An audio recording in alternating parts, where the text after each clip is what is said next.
เราไม่ได้รับผลกระทบอะไรมากนักแต่ว่าถ้าในส่วนที่เสียที่ทางร้ายๆทางลบก็เพราะว่าเราทำเหตุไม่ดีก็ขอเป็นกำลังใจให้ทุกท่านนะครับที่ได้รับความเดือดร้อนได้รับผลกระทบจากการที่พายุได้เข้าพัดโหมกระหน่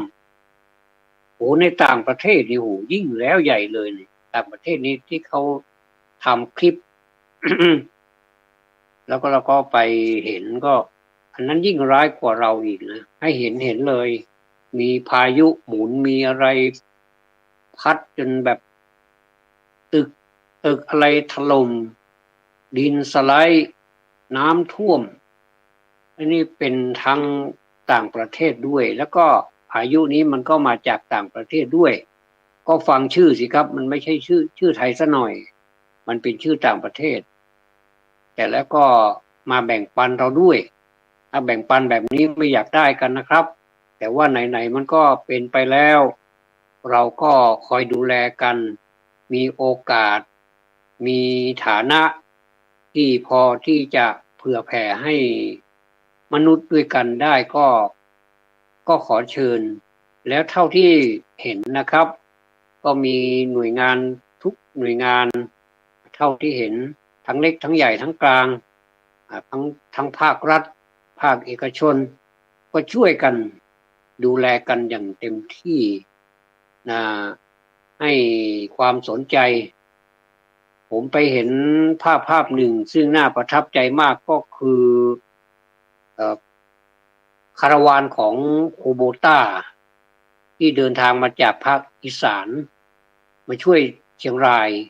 มากันเป็นแถวเลยโอ้โหดูแล้วคึกคักตื่นเต้นแทนเหลือเกินเอารถไถนี่แหละมาเดินทางมาจากนู่นเลยนะไกลเหมือนกันนะแต่ว่าอยู่ไกลก็เหมือนใกล้จิตใจก็เหมือนเป็นดูเดียวกันเป็นคนเป็นประชาชนในประเทศเดียวกันนะแล้วก็มาช่วยดูแลอันนี้ก็ชื่นใจพูดไปพูดมาในขณะนี้ก็ฝนก็ตกอีกแล้วนะครับฝนก็ ฝนก็ตกอีกแล้วเวลาเราซักผ้าไว้หลายวันเนี่ยฝนตกถ้าเราแบบว่าถ้าเข้าเครื่องซักผ้าแล้วก็มีการ มีการอบผ้าด้วยเนี่ยมันก็ไม่เท่าไหร่แต่ถ้าในกรณีที่ซักเหมือนโบราณนะมันก็อย่างนี้มันก็เสี่ยงต่อการเหม็น เหม็นอับเสื้อผ้าที่ตากไปเมื่อวานนี้ผมก็พอดีแดดออก ช่วงหนึ่งมันก็เล่น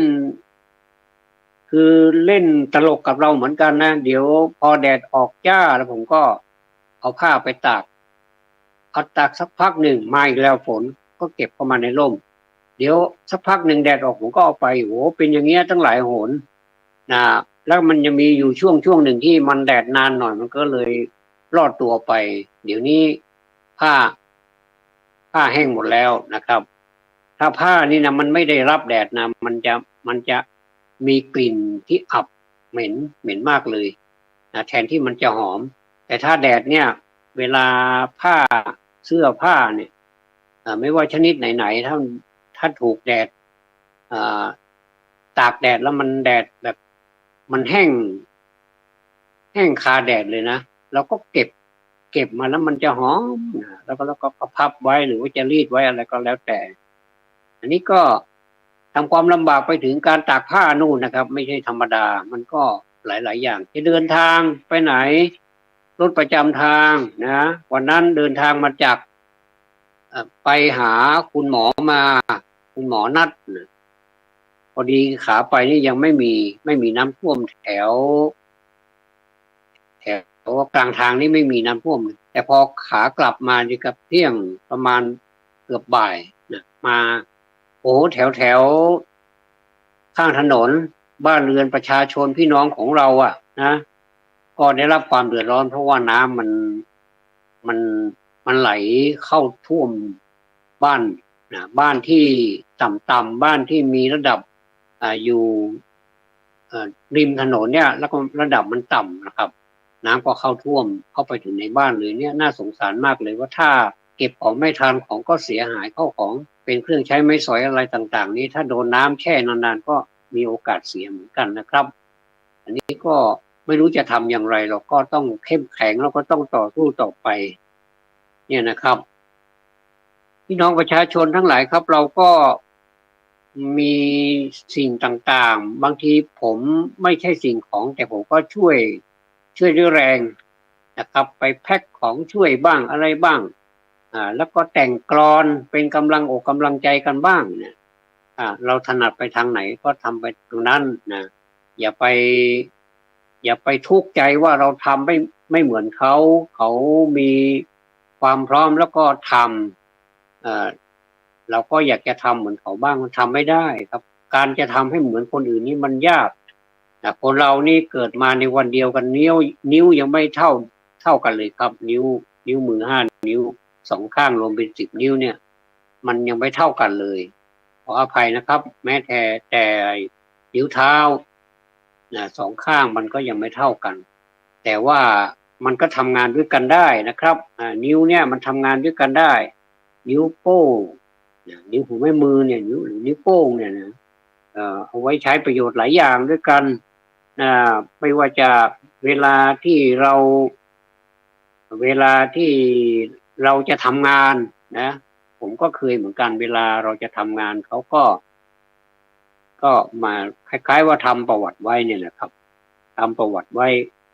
เขาก็จะให้กดนิ้วนิ้วทั้งซ้ายทั้งขวานี่นะครับทั้งหมดเพื่อเป็นหลักฐานไว้นะครับเรียกว่ากองพิสูจน์หลักฐานเผื่อว่าถ้ามีอะไรเกิดขึ้นมานี่เขาจะไปดูที่ลายพิมพ์นิ้วมือของเราเนี่ยถ้าทำผิดนี้จับผู้ร้ายง่าย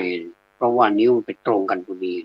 เนี่ยเขามีหลักฐานก็ดีนะครับหน่วยงานนี้ก็ทำให้เราสบายใจว่าเราบริสุทธิ์ใจแต่ส่วนคนที่ทำความผิดนี่ก็คลั่นเนื้อคลั่นตัวเพราะว่าในที่สุดเขาก็จับได้เนี่ยนะครับเนี่ยนิ้วเนี่ยยังไม่เท่ากันเลยเพราะฉะนั้นนี่เวลาที่เราคิดอะไรทำอะไรเนี่ยผมว่าแล้วก็ไม่ใช่ผมว่าด้วยผู้เฒ่าผู้แก่ก็สอนมานะว่าเราเป็นเหมือนเขาแต่อย่าได้เป็นเหมือนเขาเราดูเขาเป็นตัวอย่างบางทีก็เอาแต่เยี่ยงแต่เอาอย่างไม่ได้บางทีก็เอาทั้งเยี่ยงทั้งอย่างก็ได้บางคนนะครับไม่มีจะกินในอดีตทนทุกข์ทรมานเหลือเกินแต่ก็ด้วยความอดทนความขยันความเพียรพยายามส่งตัวเองขึ้นมาอยู่ในระดับของผู้มีมันจะกินได้อันนี้มันไม่ใช่เรื่องปาฏิหาริย์แต่มันเป็นเรื่องของการทำล้วนๆนะครับสิ่งที่เป็นกำลังใจอื่นๆก็มีเหมือนกันแต่ถ้าเราไม่ลงมือทำแล้วแม้จะกำลังใจดีแค่ไหนแต่ถ้าไม่ทำก็ไม่มีประโยชน์แต่บางคนก็ทำไปเรื่อยๆไม่ได้รับกำลังใจอะไรกับใครหรอกแต่ว่าบางทีก็ทำไปเพราะว่าอยากประชดอะไรสักอย่างพูดว่าเป็นคนที่ไม่ขยันไม่เอาอะไรสักอย่างแต่พอดีมีก้อนอิฐมาเต็มบ้านนะคนนั้นก็ถือมาก้อนหนึ่งคนนี้ก็ถือมาก้อนหนึ่งก็มาขว้างที่หน้าบ้านเรามัน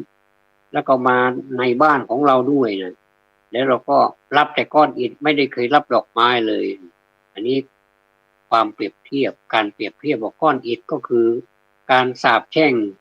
ด่าว่าสารพัดว่าเป็นคนอย่างนั้นอย่างนี้ไม่รู้จักทำมาหากินมีอยู่วันหนึ่งที่เขาคิดได้นี่เป็นชุดความคิดนะของคนที่ไม่เคยทำอะไรเนี่ยหลังจากที่ใช้ชีวิตที่แบบไม่สมศักดิ์ศรีเลยเนี่ยนะเหมือนกับนักมวยขึ้นไปชกไม่สมศักดิ์ศรีเดี๋ยวกรรมการก็ไล่ลงทั้งคู่เลยนะครับก็เสียหายหมดเลยเสียหายชื่อเสียงอันนี้ก็เหมือนกันเนี่ยเขาใช้วิธีประชดเนี่ยก็ไปแบบเงียบๆไปไหนก็ไม่รู้เลยขนาดในบ้านเนี่ยยังไม่รู้ว่าเขาไปไหนเลยพอกลับมาแล้วโอ้โหไม่ใช่เป็นคนเก่าแล้วเป็นคนใหม่ไปเลย ปรากฏว่ามีหลักมีฐานมีหน้ามีตามีเงินมีทองมีบ้านมีสารพัดเลยที่คนอื่นเขาจะมีเนี่ยอันนี้ก็ไม่ได้ตั้งใจอะไรมากมายแต่ว่าไปประชดแล้วก็เขาเรียกว่าคำสบประมาทต่างๆเนี่ยเขาไม่ได้รับกำลังใจหรอกไม่มีใครมาโอบเขาหรอกว่าเขาเป็นอย่างนั้นอย่างนี้ไม่มีแต่ว่าเขาได้รับก้อนอิฐก็คือคำสาปแช่งด่าว่าต่างๆนี่ทำให้เขาฮึดขึ้นสู้จนได้ดีได้ดีอย่างนี้ก็มีมันดังนี้ดังนั้นนะครับดังนี้มันเป็นบาลีไปละดังนั้นนะครับถ้าหากว่าคนเราเนี่ยนะไม่ว่าใครไม่ว่าผมนะได้รับก้อนอิฐเนี่ยก็ต้องภูมิใจนะว่าเราได้รับก้อนอิฐไม่เป็นไรเขาประชดประชันเราบ้างเขาดูถูกดูแคลนเราบ้างอย่างเงี้ยนะก็ไม่เป็นไร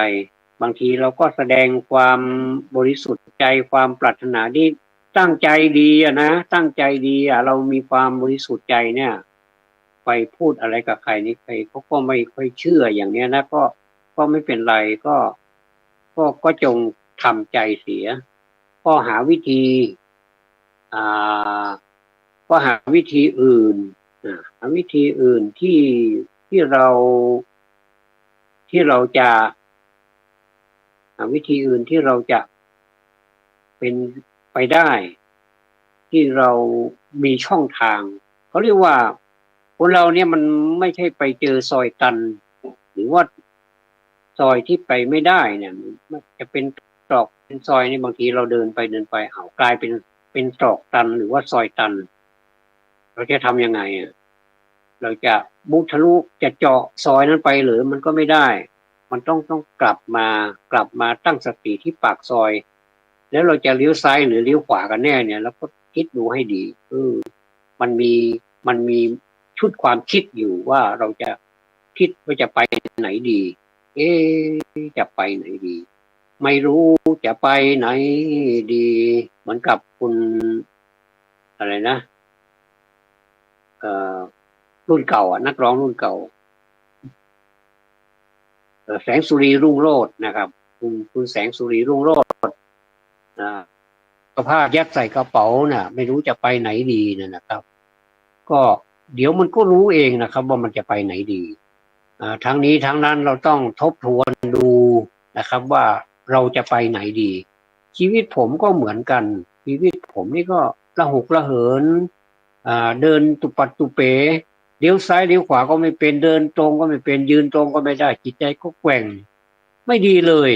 นะต้องตำหนิตัวเองนะว่ามันไม่ดีเลยแต่ว่าเราก็เอายังไงดีเราเอาธรรมะของพระพุทธเจ้าดีกว่านะอย่างอื่นเราพึ่งไม่ได้นะเราใช้พุทโธเมนาโถนี่แหละธรรมะมีพระธรรมด้วยมีพระสงฆ์ด้วยธัมโมเมนาโถสังโฆเมนาโถนี่แหละนะก็คิดไตรตรองเรามีวิชาความรู้อย่างนี้นี่นะเราก็ควรจะใช้ได้บ้างสินะอย่างน้อยที่สุดเราก็จะไปเจอทางที่มันจะเป็นทางออกไม่ต้องกลับเข้าไปที่เดิมมันเป็นทางตันแน่นอนนะแล้วก็จะมายืนที่ปากซอยเราจะเลี้ยวซ้ายเลี้ยวขวาแค่นั้นเองผมก็เลยเดินทางเข้าเมืองหลวงเลย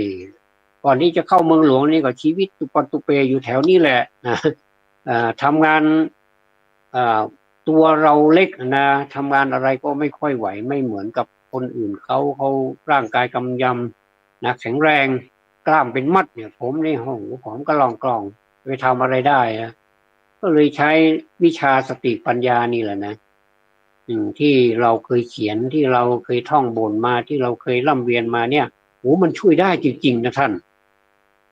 คนเราเนี่ยเวลาไปเรียนธรรมะเนี่ยใครอย่าว่าเรียนทิ้งเรียนขว้างเรียนเพื่อเอาใบประกาศนียบัตรเพื่อความเป็นสิริมงคลหรือว่าเพื่อเป็นศักดิ์เป็นศรีของครอบครัวเนี่ยผมว่ามันใช้ผิดวัตถุประสงค์นะมันไม่ใช่สิริมงคลอะไรสักอย่างผมว่านะเรียนไปเพื่อวัดเพื่อให้เราเกิดความรู้แล้วก็เราสามารถเอามาใช้ในชีวิตของเราได้เนี่ย ธรรมะอะไรก็ได้เรียนสักหน้าหนึ่งแล้วเราเอามาทำจริงๆเนี่ยมันมากกว่าที่เราไปเรียนเป็นเล่มหรือว่า2 เล่ม 3 เล่มแล้วก็ไปสอบแล้วก็ได้ใบประกาศเนี่ยมากกว่าด้วยซ้ำเพราะฉะนั้นนี่ใครเรียนเนี่ยอย่างเราเรียนนวโกวาทเนี่ยนะครับหน้าหนึ่งเนี่ยมันประกอบไปด้วยอะไรล่ะมันมีสตินะขึ้นต้นเลยล่ะททำอะไรเรียกว่าทำที่เป็นเครื่องระลึกนะก็คือสติแล้วก็สัมปชัญญะคือความรู้สึกตัวว่าเราทำอะไรแล้วเราจะไปยังไงแล้วเราจะไปทางไหนแล้วจะไปวิธีใดอย่างเนี้ยนะเราก็ใช้ได้นะและนอกจากนี้แล้วมันก็ยังมันมีธรรมโลกบาลอีกหิริความละอายแก่ใจแล้วก็โอตตัปปะความเกรงกลัวเนี่ยนะและก็มีขันติความอดทนโสรัจจะความเสงี่ยมโอ้โหมันใช้ได้นะแล้วก็ที่สำคัญที่สุดก็คือหัวข้อที่เขามาพูดกันบ่อยๆนะที่พูดกันบ่อยๆเหลือเกินก็คือททำนะที่บุคคลทำได้ยากอะนะ บุคคลทำได้ยาก2 อย่างก็คือ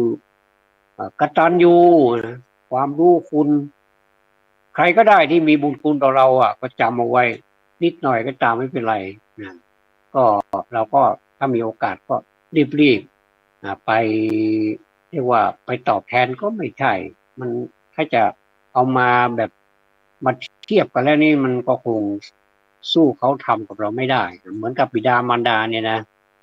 ท่านมีบุญคุณต่อเราแล้วเราไปทำบุญคุณตอบแทนเขาเรียกว่ากตวิธีเนี่ยเมื่อรู้แล้วเนี่ยกตัญญูแล้วเนี่ยเราก็ไปกตวิธีก็คือให้ให้เป็นการคืนแต่เป็นการคืนเป็นการ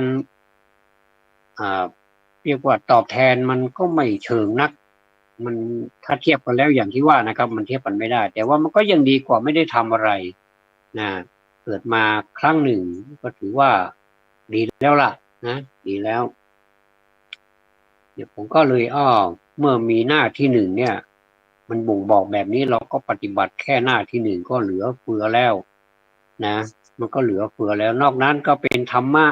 ที่มันเป็นหมวดไปมันมีทุกกะติกะจตุกะคือหมวด2หมวด3หมวด4หมวด5ไปเรื่อยยิ่งลึกซึ้งเข้าไปอีกยิ่งยากเข้าไปอีกโอ้นี้ก็เริ่มจะหวั่นไหวละเริ่มจะเคย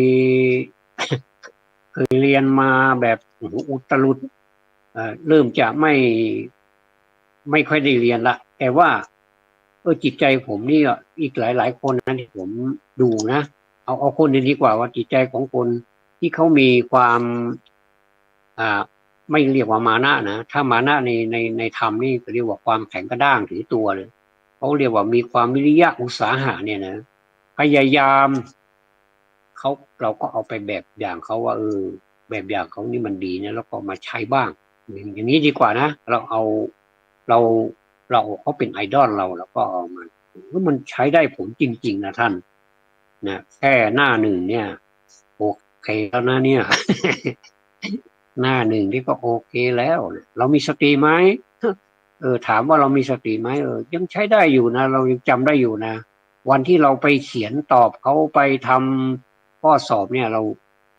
รามีนะสตินะถ้าไม่มีนี่เราก็สอบไม่ผ่านนะเนี่ยก็ก็เลยมีสติมีสัมปชัญญะไหมเรามาทบทวนคล้ายๆถามตัวเองเขาเรียกวัดรัชกายก็คือถามตัวเองอยู่กับตัวเองไม่ไปถามคนอื่นละถามตัวเองดีกว่ารู้เรื่องดีแล้วเราก็ถามตัวเองมันก็ไม่โกรธด้วยแล้วก็ไม่มีคู่กรณีด้วยไม่มีความชังด้วยนะไม่มีความชังในตัวเราด้วยเรามีแต่ความสงสารมีแต่ความรักเรานะเขาเรียกว่ารักอื่นเสมอด้วยตนไม่มีถ้าหากว่า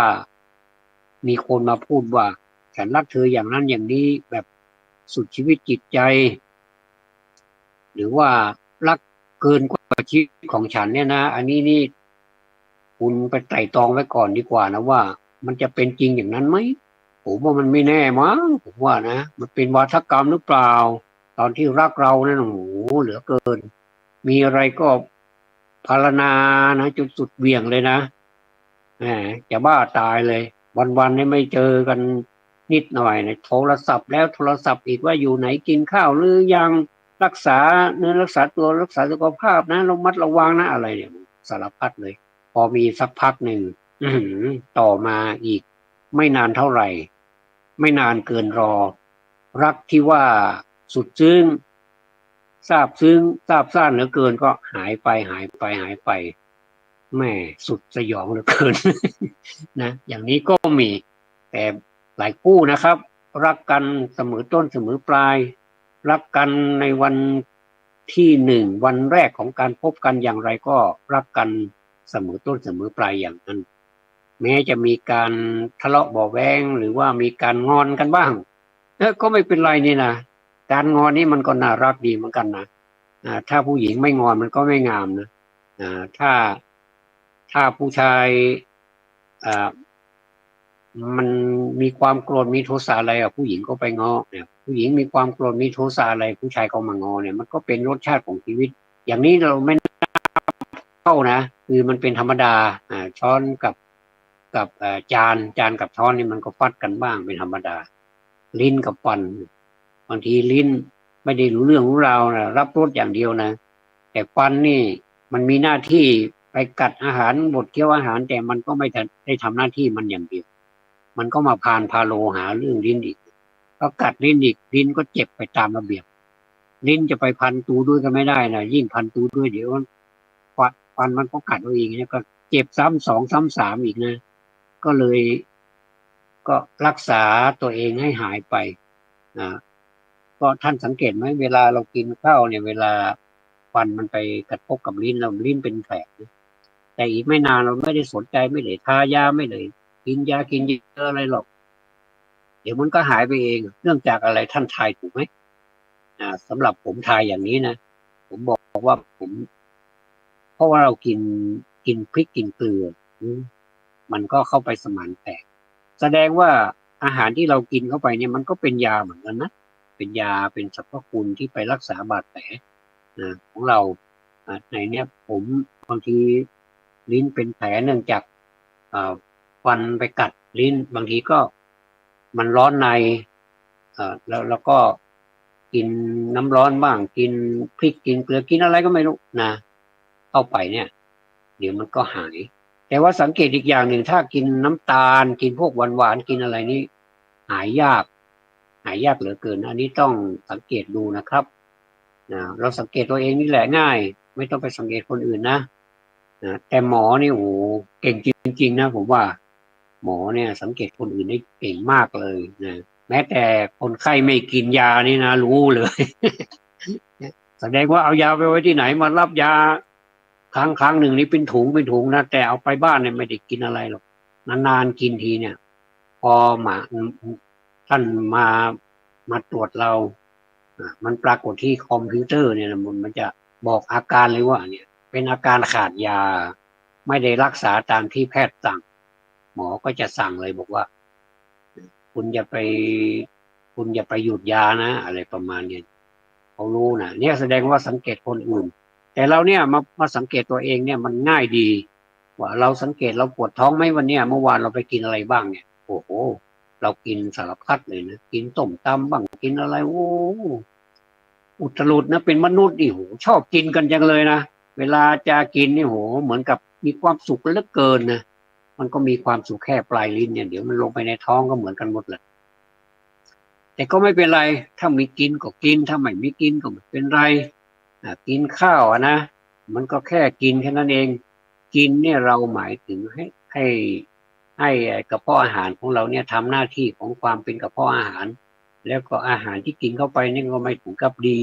มากอะไรมากหรอกให้พอสมควรก็พอแล้วนะยิ่งเป็นผักเป็นอะไรเนี่ยควรรับประทานผักเนี่ยถ้าต้มได้ดีกว่าทอดนะต้มได้ดีกว่าทอดแล้วก็ของที่ต้มกับของที่ทอดเนี่ยท่านบอกว่าการต้มนี่ดีกว่าทอดแน่นอนเพราะฉะนั้นการทอดนี่ก็ยังเสี่ยงอยู่นะโอ้สารพัดละท่านนะมันมีอะไรก็ไม่รู้ที่มันท ทำให้ชีวิตของเราเปลี่ยนแปลงไปถึงขนาดนี้นะก็คงจะเนื่องจากว่าภาวะคนมันมากเกินไปแล้วก็เทคโนโลยีมันเจริญเกินทำอะไรก็ใช้เทคโนโลยีแล้วก็แข่งขันกันสูงแล้วก็อาหารการกินก็ต้องสวยผักผลไม้ผลิตออกมาแล้วมันต้องสวยถ้าไม่สวยนี่ฉันไม่ซื้ออะไรเนี่ยนะหารู้ไม่ว่านั่นแหละซื้อโรคเข้าปากซื้อโรคเข้าท้องละนะมันก็ต้องดูดีๆดูให้รอบทิศทางเรื่องนี้มันอยู่ที่ปากใครปากมันเราจะไปว่าใครก็ไม่ได้เพราะมันเขาชอบของเขาเราก็ชอบของเราแต่ว่าทางที่ดีที่ถูกแล้วว่าคนที่มีอายุยืนเนี่ยมันเป็นยังไงทำให้เขาอายุยืนเนี่ยมันอันนี้คือคำถามแต่ว่าคำตอบที่ได้ก็คือบอกว่าบางคนก็บอกว่าเพราะกรรมมันดีแล้วนี่เมื่อสมัยก่อนชาติก่อนนั่นนะมันได้ทำกรรมไว้มันไม่ได้ฆ่าสัตว์ตัดชีวิตมันอายุมันก็เลยยืนก็มีส่วนนะเรื่องนี้เป็นเรื่องของธรรมะก็มีส่วนแต่ถ้าเราจะให้มันชัวร์นะให้เห็นนะก็เอาร่างกายของเรานี่แหละเป็นเครื่องทดลองแหละว่าถ้าเราไ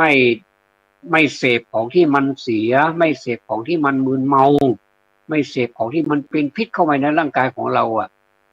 อันนี้มันก็ดีส่วนหนึ่งนะก็แสดงว่าเมื่อวานเนี่ยเราไม่ได้ดื่มแอลกอฮอล์เลยแอลกอฮอล์ไม่ได้สูบบุหรี่ไม่ได้เสพอะไรเข้าไปในยาพิษอะไรเข้าไปในร่างกายของเราเลยเนี่ยเมื่อวานนี้ก็คือชาติแล้วนะคือมันผ่านมาแล้วก็ถ้าจะพูดกันแบบปัจจุบันทันด่วนเนี่ยว่าชาติแล้วกับชาตินี้มันเป็นยังไงเนี่ยก็เมื่อวานนี้เป็นชาติที่แล้วนะวันนี้เป็นชาตินี้นะแล้วก็เมื่อชาติที่แล้วนะเมื่อวานที่24ชั่วโมงมันผ่านไปเนี่ยเราไม่ได้เสพสิ่งที่มันผิดปกติเข้าไปในร่างกายของเราร่างกายของเราก็อยู่ดีมีสุขไม่เห็นเป็นอะไรเลยนะตื่นมาตอนเช้าก็สดชื่นดีตื่นตี 4ตี 5ก็เข้าห้องพระไหว้พระเสร็จเรียบร้อยแล้วก็ทำไงนั่งสมาธิสักหน่อยหนึ่งมีเวลาก็ตอบไลน์มันเป็นเรื่องของเราแล้วก็ตอบไลน์ในชีวิตในตอนเช้านี่มันสดชื่นดีนะลมก็เย็นแล้วก็ช่วงเมื่อคืนนี้ฝนตกทั้งคืนแล้วก็มันหยุดตกเนี่ยอากาศจะหนาวเมื่ออากาศมันหนาวเนี่ยเราก็เราไม่ต้องพูดว่าอากาศมันหนาวเราบอกว่าอากาศมันสดชื่นดีเนี่ยเปลี่ยนบรรยากาศเลยเปลี่ยนความคิดเปลี่ยนความคิดใหม่ว่าอากาศดีนะเนี่ยทำให้เราสดชื่นนะไม่ร้อนนี่นะพัดลมก็ไม่ต้องใช้ไม่ต้องเปลืองไฟแอร์ก็ไม่ต้องเปิดอะไรเนี่ยมันดีหลายอย่างเราต้องนึกไปแบบนี้มันถึงจะเป็นบวกนะเสร็จเรียบร้อยแล้วก็มาอ่านไลน์เรียบร้อยแล้วก็มีข้อคิดข้อเห็นอะไรดีๆแล้วก็ส่งกลับไปมันเป็นการเหมือนกับเราตื่นมาตอนเช้าแม้เราจะไม่เห็นหน้ากันเนี่ยแต่เราก็ตอบไลน์กันแล้วก็เหมือนก็ได้คุยกันนะเหมือนกับอยู่ข้างบ้านหรือว่าอยู่ในบ้านเดียวกันนี่ผมว่าในแง่บวกมันก็ดีนะเทคโนโลยีมันก็เอื้อให้เรานะแต่ว่าถ้าสมมติว่าเราไปดูข่าวอะไรก็ไม่รู้เนี่ยนะคือด่ากันไปด่ากันมาแล้วเราก็ไปร่วมอยู่นั้นในนั้นด้วยก็รู้สึกเป็นอันตรายเหมือนกันนะดีไม่ดีก็โดนลูกหลงด้วยนะเกิดไปคอมเมนต์อะไรบ้างเนี่ยก็ดีไม่ดีเขาก็ตามหาเราเพราะเราชื่อของเราอยู่ในนั้นเราก็โดนด่ากลับมาอีกว่า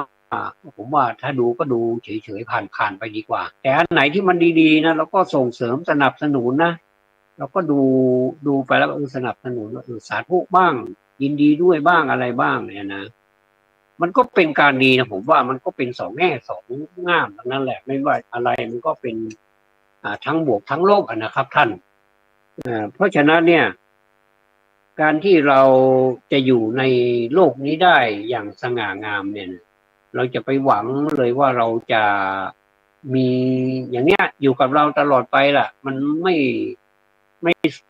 ม่สูญหายไปไหนนะก็คือสมมุติว่าตาเราดีตาของเรามันต้องดีนะ ตาได้ไม่ใช่แฟนยายนะตาเนี่ยลูกกับตาอยู่บนหน้าเนี่ยนะนี่พูดยวนอีกตาตาสองข้างของเราเนี่ยตาซ้ายตาขวาเนี่ยนะเวลาเราตอนที่เป็นหนุ่มเป็นสาวหรือว่ายังมี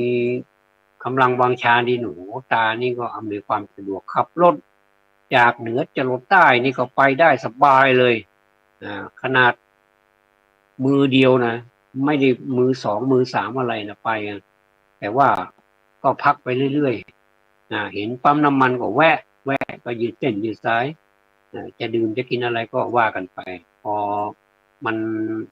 ผ่อนคลายแล้วก็ไปต่อก็เดินทางจากเชียงใหม่ไปจนถึงสุดใต้เลยเนี่ยยังไปได้เลยเข้าไปในเขตมาเลเซียนี่ยังได้เลยยังทำได้เลยเนี่ยแสดงว่าตาเราดีไม่ว่าจะขับรถกลางวันกลางคืนไม่เห็นมีปัญหาอะไรเลยดูหนังสือหนังหาก็ไม่ต้องใส่แว่นก็เห็นนะแต่พอมาอายุมันหนุ่มขึ้นมาเนี่ยนะ มันก็ รู้สึกมันจะเปลี่ยนไปแล้วตาเนี่ยนะมันก็จะไปเป็นอะไรเป็นสายตาสั้นบ้างยาวบ้างอะไรก็ไม่รู้นะแต่ส่วนตัวผมนี่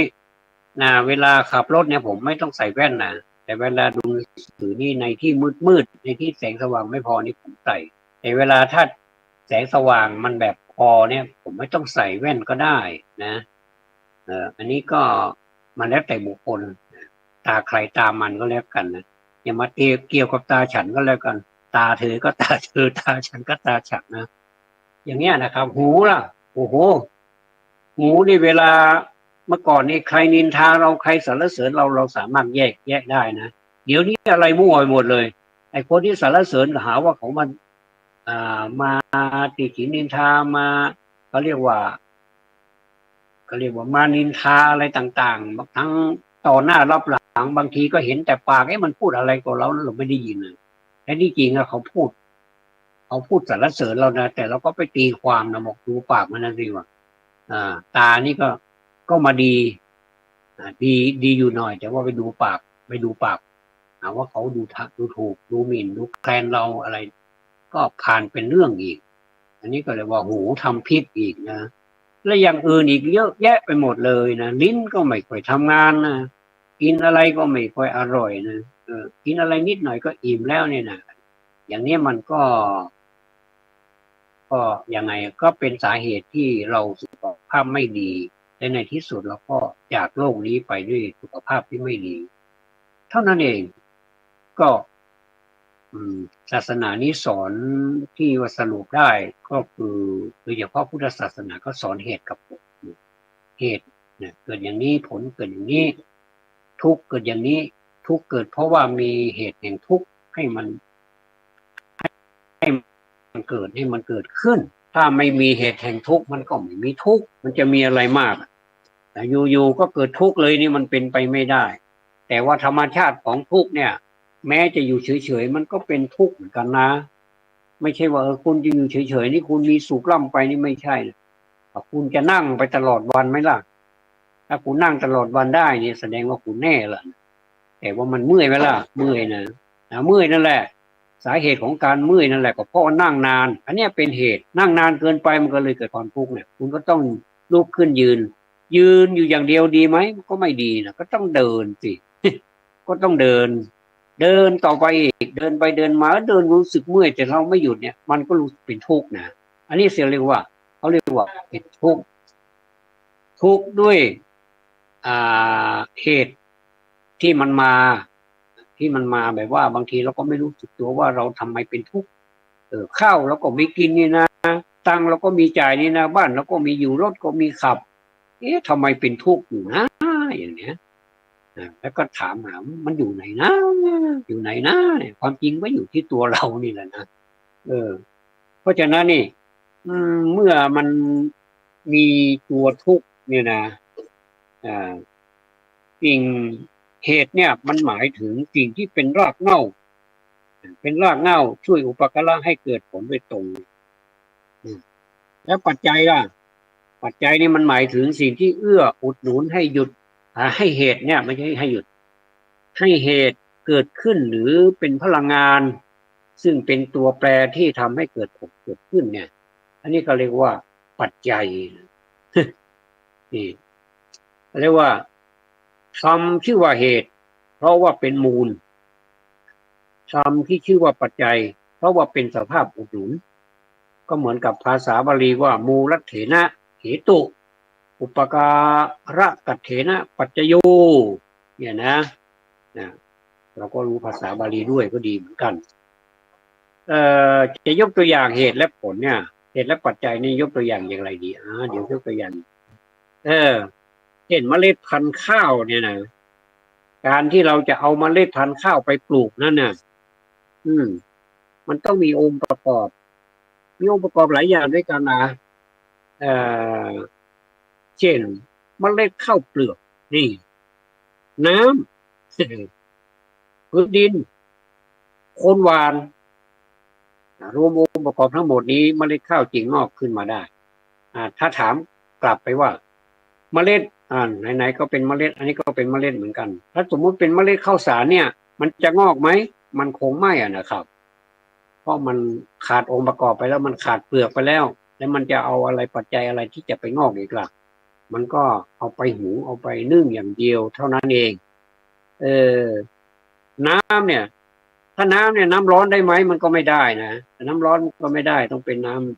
ำถ้าเป็นน้ำร้อนมันก็ลวกมันก็ตายหมดตายคาที่เลยนะขาถลอกตายคาที่เลยแต่หัวขาดนี่ตายโรงพยาบาลนู่นเนี่ยน้ำเนี่ยนะก็ต้องเป็นน้ำที่แบบน้ำเย็นเหมือนกับน้ำที่เขาไถนาน้ำอยู่ในนาอยู่ในสวนอะไรเนี่ยน้ำธรรมชาตินี่ยิ่งดีเนี่ยแล้วพื้นดินเนี่ยถ้ามันเป็นดินทรายดินแข็งดินอะไรที่มันดินเหนียวอะไรต่างๆที่แบบข้าวมันไม่ชอบเนี่ยมันจะเป็นไหมเนี่ยมันก็ไม่เป็นโคนหวานโคนหวานไม่เกี่ยวอะไรด้วยนะโคนหวานนะถ้าหวานแบบว่าไม่ชำนาญในการหวานเนี่ยไม่ชำนาญในการหวานหรือหวานไปเรื่อยหวานไม่เข้าเป้าไม่ได้หวานลงในนาไม่ได้หวานลงในสวนแต่หวานไปเรื่อยขอให้งานมันเสร็จก็ดีเนี่ยแล้วมันอาจจะได้เป็นบางส่วนแต่ว่าที่เสียไปก็คือมันหวานไปเรื่อยมันก็เป็นปัจจัยทั้งนั้นเลยนะครับรวมองค์ประกอบทั้งหมดนี้เรียกว่าเมล็ดข้าวจึงงอกขึ้นมาได้ทีนี้ตัวพีชะเนี่ยนะครับพีชะเนี่ยที่เขาเรียกว่าพีชะเนี่ยหรือตัวเซลล์เนี่ยนะตัวเซลล์ที่อยู่ในเมล็ดข้าวเนี่ยนะ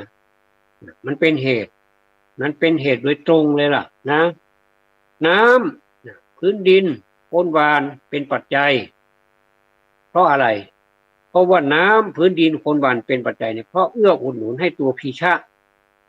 หรือว่าเซลล์ที่อยู่ในเมล็ดข้าวเนี่ยงอกได้มันก็แยกออกมาเป็นอย่างอีกนะครับดังนั้นนี่นะครับหลักคำสอนของพุทธศาสนานี่นะพร้อมทั้งอรรถกถาอีกมากมายเนี่ยก็รวมโดยย่อแล้วกล่าวสองเรื่องก็คือเหตุปัจจัยเท่านั้นนะครับเหตุปัจจัยแล้วมันก็รวมไปถึงผลมันด้วยผลนี่บางคนก็ไปฟังวิบากแล้วโอ้ทำไมมันเป็นวิบากกรรมอะไรหรือเปล่าเวลาพระท่านให้พรเนี่ยนะขอให้เป็นวิบากกรรมให้เป็นวิบากกรรมให้พูดถึงแก่กรรมไปแล้วนี่ได้รับผลของการให้ทานนี้ด้วย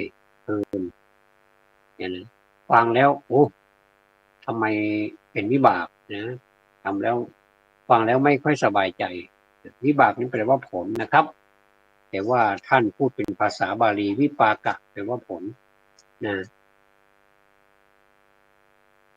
อันนี้ก็เป็นเรื่องของเหตุและก็ผลคนเราทุกวันเกิดมาทุกคนเนี่ยนะมันมีเหตุมีผลกันทั้งนั้นมีเหตุมีปัจจัยทำให้เกิดสิ่งต่างๆตามมาดีบ้างไม่ดีบ้างมีเหตุผลมันไม่มีเหตุผลบ้างแล้วก็ทำตามพระพุทธเจ้าบ้างไม่ทำตามพระพุทธเจ้าบ้างโอ้โหสารพัดสารเพกันไปหมดเลยนะคือเราเน้นตรงนี้เป็นปัจจัยหนึ่งนะครับเป็นปัจจัยหนึ่งก็คือเป็นเวนิสคอมมิชชั่นก็ผ่านเนื้อหา ผ่านเนื้อหาทางรายการจำนันจานี้นะครับเป็นเบสิกลอเนี่ยการสร้างความเข้าใจเนี่ยมันเป็นสิ่งจำเป็นที่เราจะต้องตื่นรู้เพราะว่าถ้าหากว่าการสร้างความเข้าใจเนี่ยเราไปพูดเป็นอย่างอื่นแล้วก็ไม่ตรงกับคำสอนหรือว่าไม่ตรงกับความเป็นจริงตามหลักการเหตุผลเนี่ยมันก็จะทำให้เดือดร้อนเพราะว่าคิดไปต่างๆนานาไปหาอีกคนหนึ่งก็บอกว่ามีความเห็นอย่างนี้นะ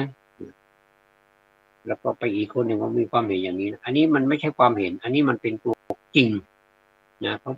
พุทธศาสนานี่เป็นตัวจริงๆคือจริงๆอย่างไรล่ะครับเราก็สังเกตดูอริยสัจสี่นั่นเองมันเป็นหลักของความจริงว่าทุกข์สมุทัยนิโรธมรรค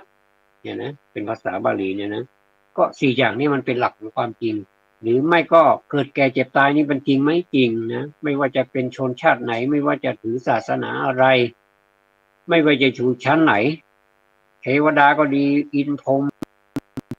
อะไรต่างๆก็อยู่ในกฎของการเกิดแก่เจ็บตายกันทั้งนั้นเลยก็อย่างนี้ท่านพูดมาผมว่าเห็นด้วยนะว่าไม่ว่าจะเป็นชั้นไหนในโลกในสากลโลกเนี่ยนะก็ถือว่าเป็นสามัญญตาก็คือเท่ากันหมดเลยเท่าเทียมกันหมดเลยนะถ้าเราจะหาความสมดุลระหว่างเนี่ยมันอยู่ตรงไหนกันแน่นะ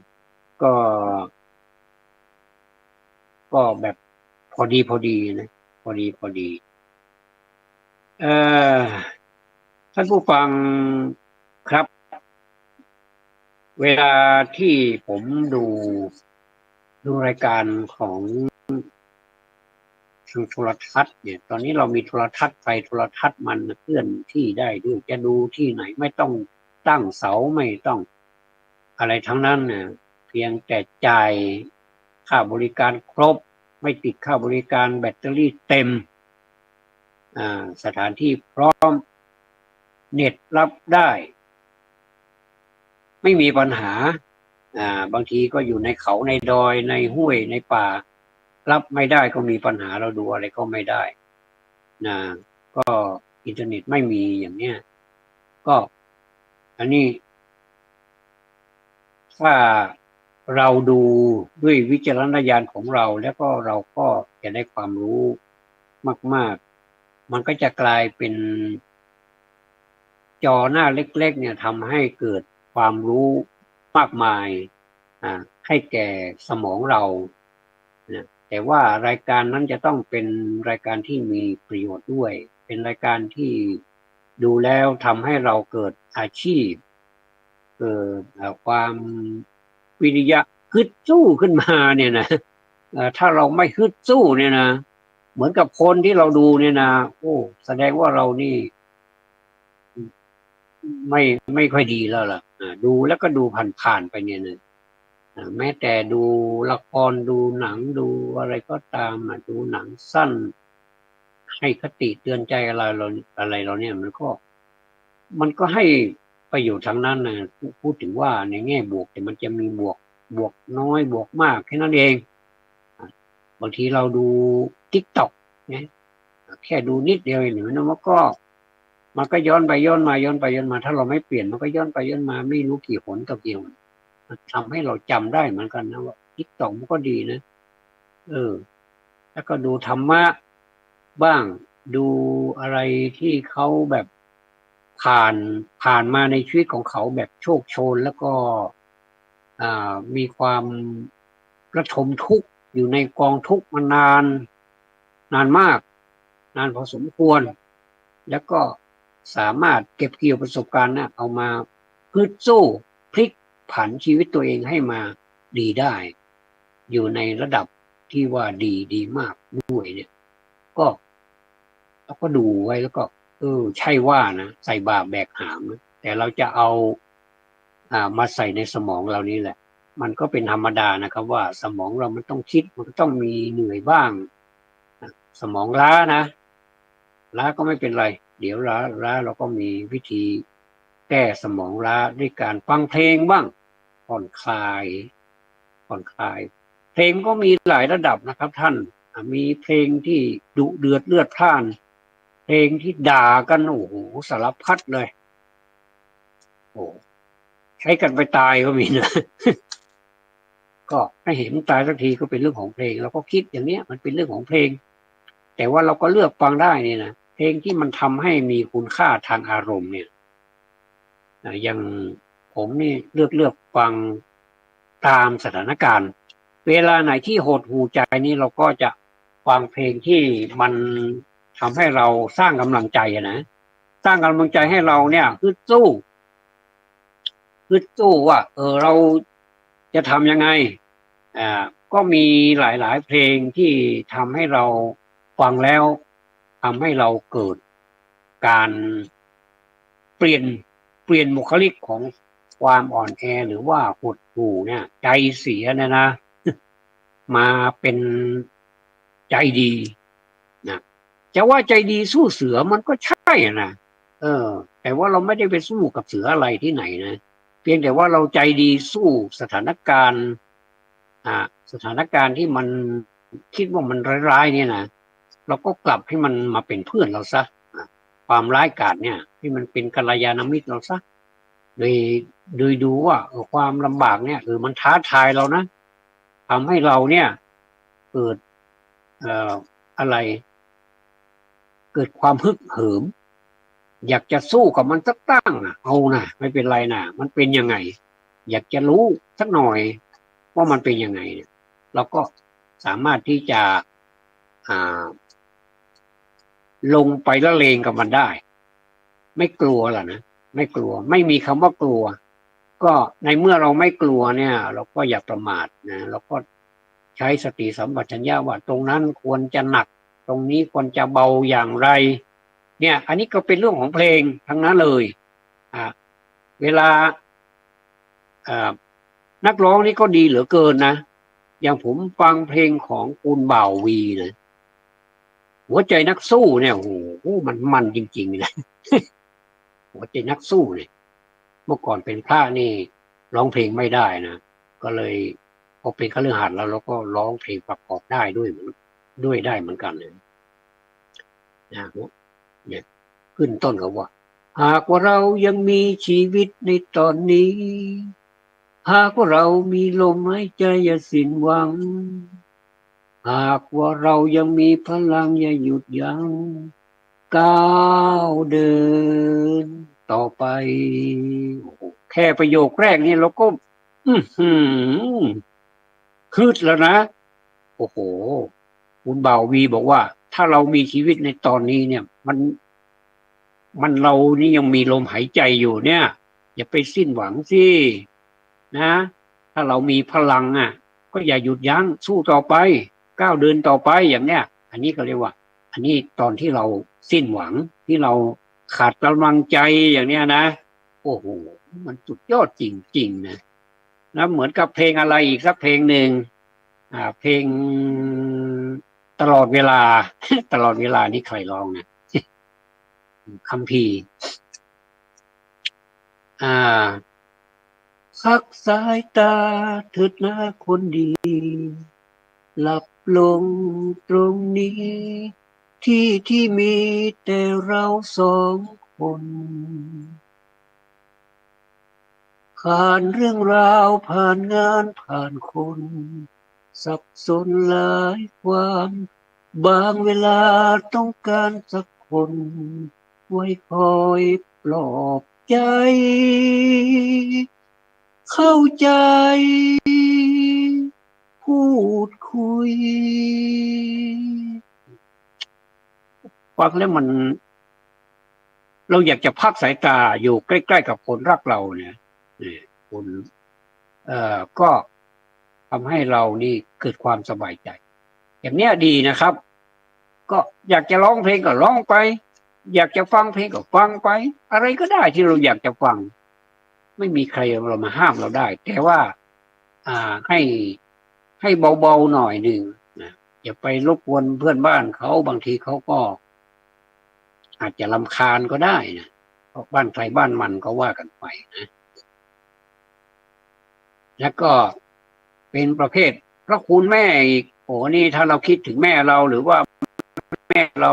อยู่ไกลหรือว่าท่านจากไปแล้วเนี่ยนะเราก็แบบถ้าเราคิดถึงแม่เราก็ร้องเพลงได้แม้แต่คิดถึงพ่อนะ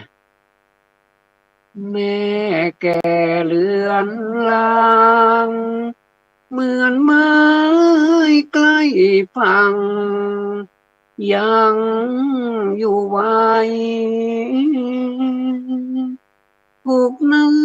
ำซอกโคนโคนลงได้ทิ้งฟังไว้ให้หวังเวเนี่ยมันก็ทำให้เราบางทีเราร้องไปด้วยบางทีถ้าเราฟังแล้วก็ร้องไปด้วยนี่ทำให้น้ำตาเรามันก็ออกได้ไหลได้เหมือนกันไม่เป็นไรอันนี้เป็นเรื่องของธรรมชาติเราเรียกว่า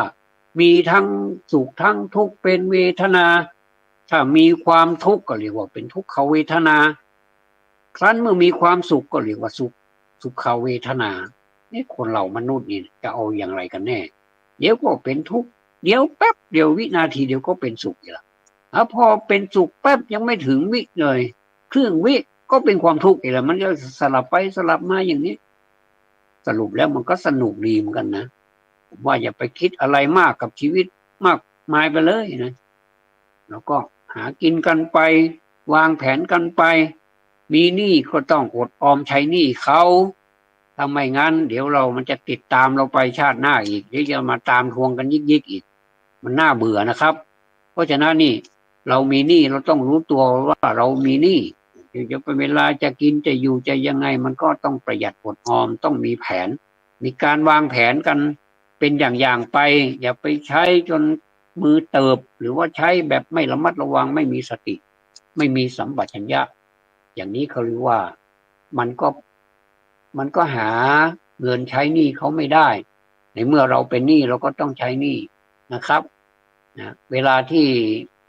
พี่มันจะเป็นหนี้เนี่ยใครก็ไม่ได้มาเรียกร้องให้เราเป็นหนี้แต่ว่าเรามาทำตัวเองให้เราเป็นหนี้เองในเมื่อมันเป็นหนี้เราก็ต้องใช้หนี้เขาตามหลักนะครับก็เดี๋ยวต้องใช้ระยะเวลาถึงแม้จะนานหน่อยนะครับแต่มันก็สำเร็จได้ขอเป็นกำลังใจให้ทุกท่านที่ประสบอุทกภัยไม่ว่ามากว่าน้อยนะครับอย่างน้อยที่สุดเราก็เป็นเพื่อนกันเราก็เป็นมิตรสหายกันเป็นกัลยาณมิตรดีต่อกันมีอะไรค่อยๆพูดค่อยๆจากันนะครับรัฐบาลท่านทำงานก็ปล่อยท่านทำไป ท่านทำไปแล้วอะไรที่มันไม่ถูกไม่ควรเดี๋ยวจะมีฝ่ายค้านในสภาจัดการกันเองเราอยู่ข้างนอกหรือเป็นประชาชนเราก็ทำมาหากินต่อไปนะครับมีหน้าที่อะไรก็ทำไปตามหน้าที่ของตนก็แล้วกันครับขอบพระคุณในการติดตามรับฟังครับสวัสดีครับ